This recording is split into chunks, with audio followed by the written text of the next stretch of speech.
Go forth. Chairman Mudd, members of the Bellarmine Board of Trustees, I am honored and humbled and also energized that you have entrusted me today with the responsibility of leading this great institution of higher learning into the future. Talented faculty and staff, I am deeply grateful for the hospitality and support that you have extended to me and my husband Bill and our family since the beginning of our work together. Students, you are the reason. You are the ones.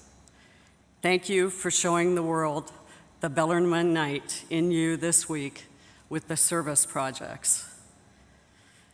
Alumni, parents, members of the Bellarmine family, and the Louisville community, thank you for your easy fellowship. Colleagues from so many other distinguished colleges and universities, Mayor Fisher, thank you all for wishing me well. Father Lenane, my friend and mentor, thank you for such kind words.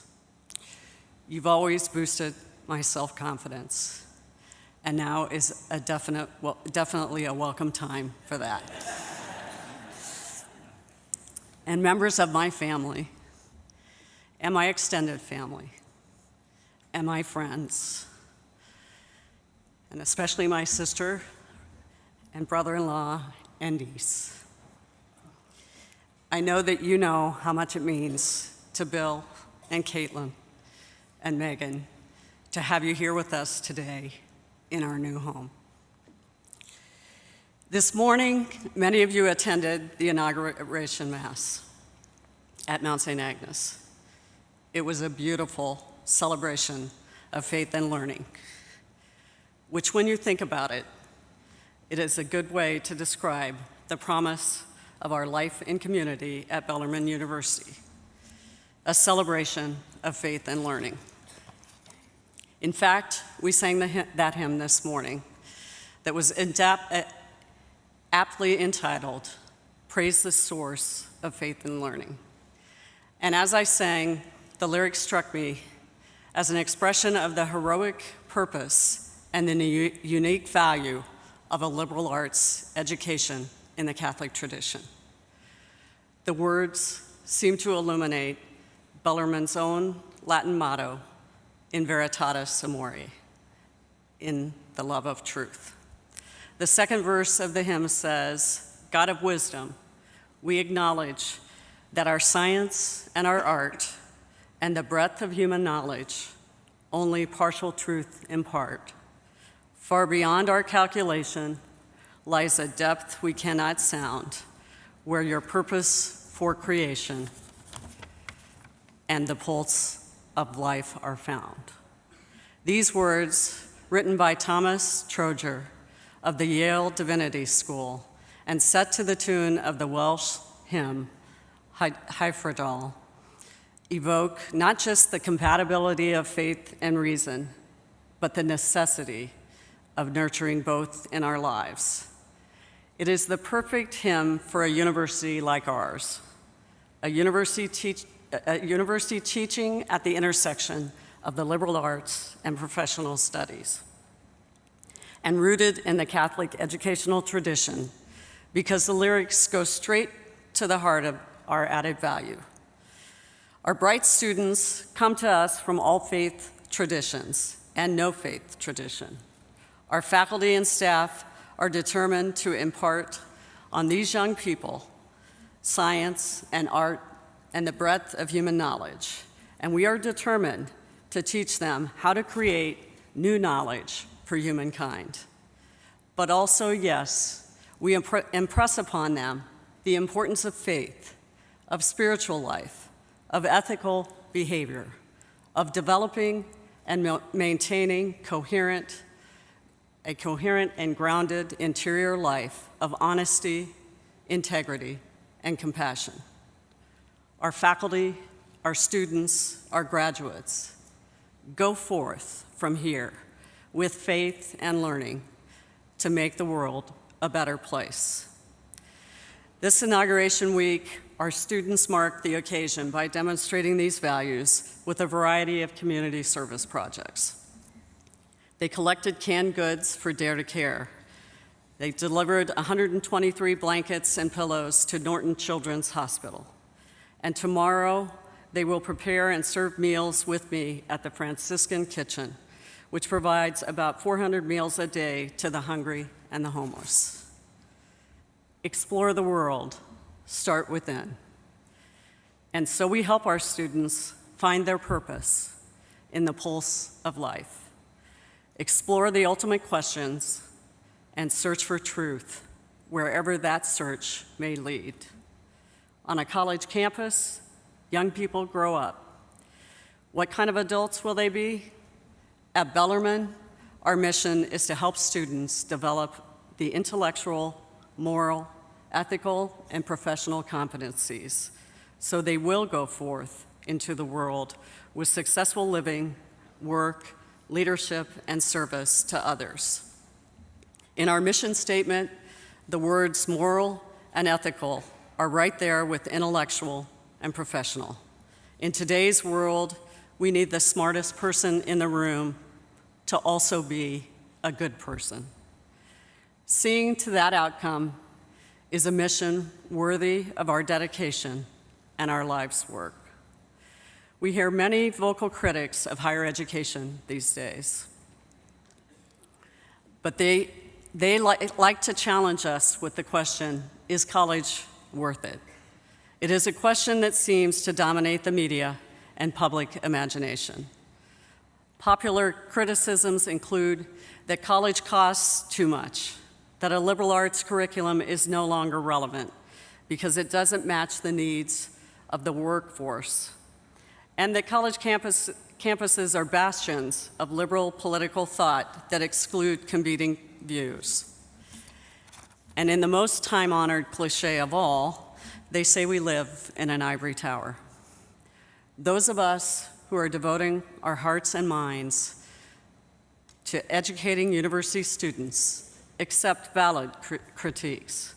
We tend to be open-minded, and we are critical thinkers. We need to maintain our passion for continuous improvement. And we do need to find ways to make college more affordable. But we also do a better job defending the liberal arts against the anti-intellectualism that too often dominates our culture. Yes, excellent private liberal arts colleges are expensive, including those like Bellarmine that educate 40% first generation and 30% Pell-eligible grant students. But we know the investment in college pays off. College graduates earn an average $1 million more over the course of their work lives than high school graduates do. So at Bellarmine, we counsel families individually and try to help them meet their needs with a $55 million institutional financial aid budget and every year so that they can afford to make the wise investment in a Bellarmine education. More importantly, we educate leaders with a sense of gratitude and compassion. As for meeting workforce needs, it is well documented that training in narrow skills that will quickly become obsolete does not afford the same job security as a liberal arts education does. The data prove that graduates from schools like Bellarmine are better prepared for long-term professional success. Liberal arts graduates disproportionately outnumber others in leading fields like business, the arts, and government. Only about 2% of the American baccalaureate degrees are granted in the liberal arts, but they are 11% of the ranks of the Fortune 500 leaders, 12% of Philanthropy 400 leaders, and 12% of the US Senate. In a survey of 320 CEOs, 74% said they would recommend a 21st century liberal arts education to develop more dynamic workers. Of course, a liberal arts education is not just about making a good living, it's also about making a good life. People who understand scientific inquiry, who appreciate literature and the performing arts, who know how to synthesize information, who think critically and creatively, who know how to collaborate with others and communicate ideas effectively. These are the people who build strong families, strong communities, and a strong culture, as well as an innovative workplace. As for the charge that college campuses are dominated by the liberal end of the political spectrum, I guarantee that you will not find a wider variety of competing thoughts and philosophies across a broader range of issues and ideas than you will find on a college campus, including this one. The idea that teachers and learners remain cloistered in the ivory tower, out of touch with the real world, is the most preposterous charge of all. Our higher education enterprise is idealistic and intensely pragmatic. Our faculty members, our staff, and our students put their faith and learning to work in everyday life, in the community at large, in education, business, health sciences, in communications and environmental studies. We go forth with faith and learning to make the world a better place. For example, in education, Bellarmine goes forth with its literacy project within the Jefferson County Public Schools, giving teachers and principals proven tools to lift children out of poverty. This project involves about 60 Jefferson County Public School elementary students with the greatest number of children at risk of reading failure, and trains the 500+ teachers and principals who serve them. As a result of this Bellarmine project, in its third year, up to 12,000 children will benefit from the evidence-based literacy instruction in grades K through 3 during the 2016-17 year and beyond. This is in addition to the 16,000 children who have already benefited in years 1 and 2 of the project.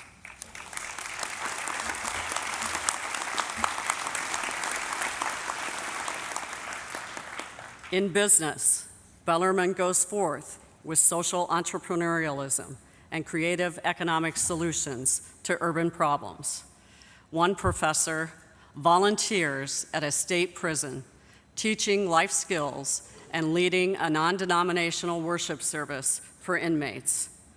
Another helps students become IRS certified tax preparers, and they provide free tax services. This year, 200 low-income clients, saving them $40,000 in tax preparation fees and generating $298,600 in refund money.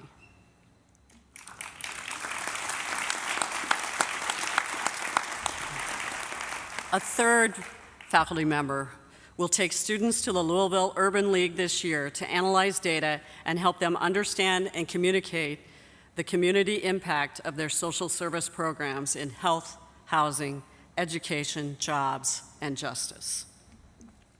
In health sciences, Bellarmine goes forth into the community to heal through the Michael Hobbs Service Learning Clinic, the nation's first endowed physical therapy clinic, and 3 other pro bono clinics throughout the community, including a pediatric clinic for infants through 8-year-olds with neurological conditions such as cerebral palsy and spina bifida. The physical therapy program also collaborates in a dance therapy program to reduce symptoms for people with Parkinson's disease.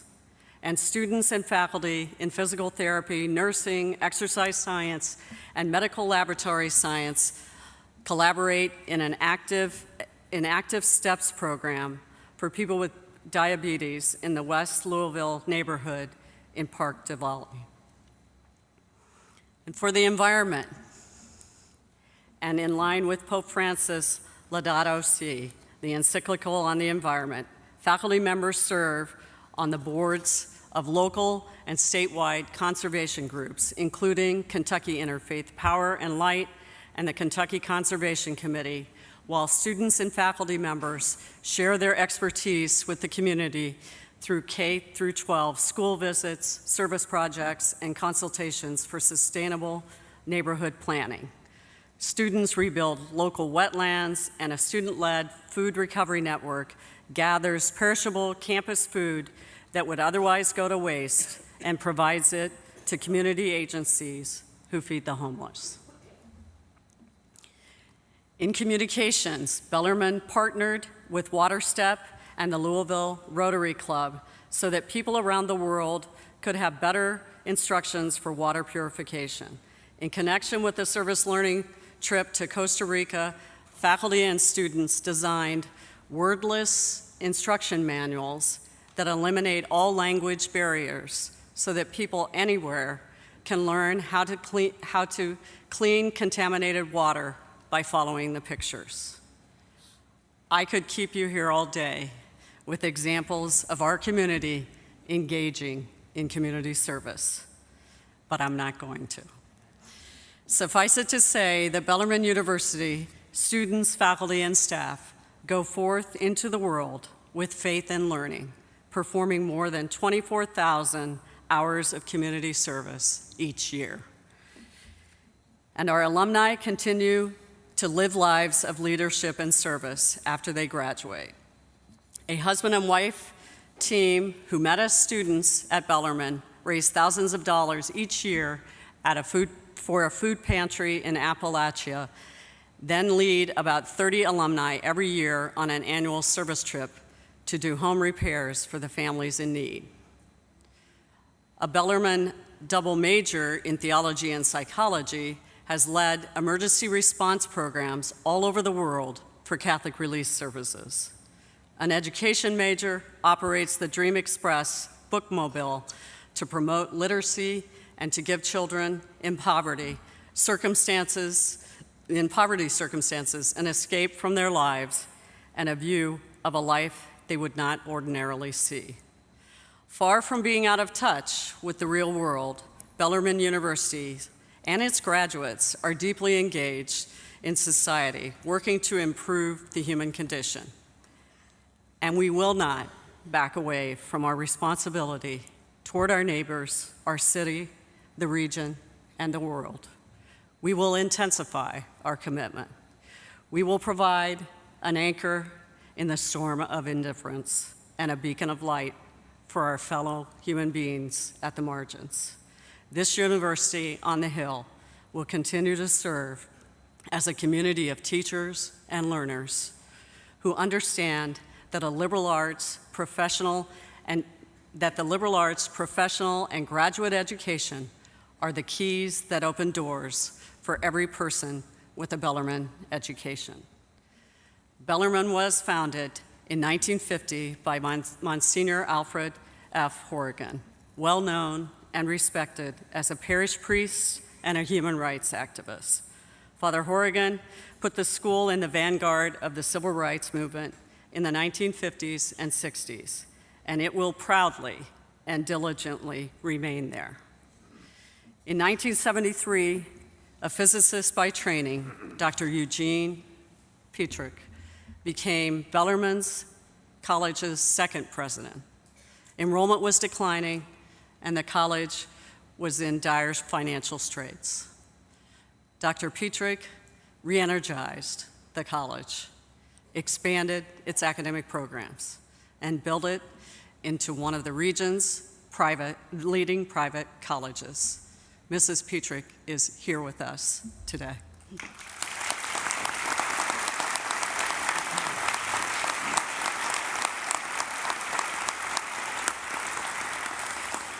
We will proudly and diligently build on that legacy of financial acumen and stewardship too. Then, in 1990, Dr. Joseph J. McGowan brought his Jesuit sensibilities and his New York City street smarts from Fordham to Bellarmine. His Vision 2020 resulted in an explosion of growth that included myriad new academic programs and a construction boom, the likes of which this university had never seen. He served for 26 years, and he was the epitome of a transformational president. He died unexpectedly in March 2016, shocking this community. I know that the celebration of his life at St. Agnes was a cathartic milestone in the history of this place. And I know that the interim president, Dr. Doris Taggart, helped the community heal. Today, here we are in Knights Hall, gathered for another ceremonial moment in our family history. Where will we go next? We will need to build the endowment, one of the most important measures of a university's strength and resilience, and a vital prerequisite for making college more affordable. We will need to review our graduate and professional curriculum to make sure we are offering programs that are mission-driven, strategic, and market-sensitive. We will look for ways to reduce costs, increase revenue, and reallocate resources consistently within our mission. Opportunities for continued growth and improvement abound. We will seize them. And we will continue to go forth into the community with faith and learning to make the world a better place. Soon, the Bellarmine community will engage in a strategic planning process that will chart the course for the next 7 to 10 years. I believe in shared governance. This will be a broadly collaborative process. It will be thoughtful and disciplined. Given the intellect and creativity here and the pursuit of excellence in Bellarmine's DNA, I feel certain that our aspirations will be numerous and impressive, requiring difficult choices as we set out our priorities with finite resources. But I have learned already that we are not in this alone. Our parents, our alumni, our donors, our friends are generous, and they are with us for the long haul. We would not be here today without them, and we cannot get to where we need to go without them either. We are fortunate and blessed to work in higher education. We are fortunate and blessed to work on this beautiful campus with each other and our talented students. We are committed to our mission and to the good of this place, where faith and learning flow together. In the words of this morning's hymn, as two currents in a river fight each other's undertow, till converging they deliver one coherent, steady flow. Blend, O God, our faith and learning, till they carve a single course, till they join as one, returning praise and thanks to you, the source. I conclude with my gratitude to my husband and my daughters to make the move from our life in Baltimore, and with a special sense of gratitude for the people who are not here, my parents, who have passed but believed in an education for their children. And I go forth with the inspiration that they have given me and you as well. In veritatis amore.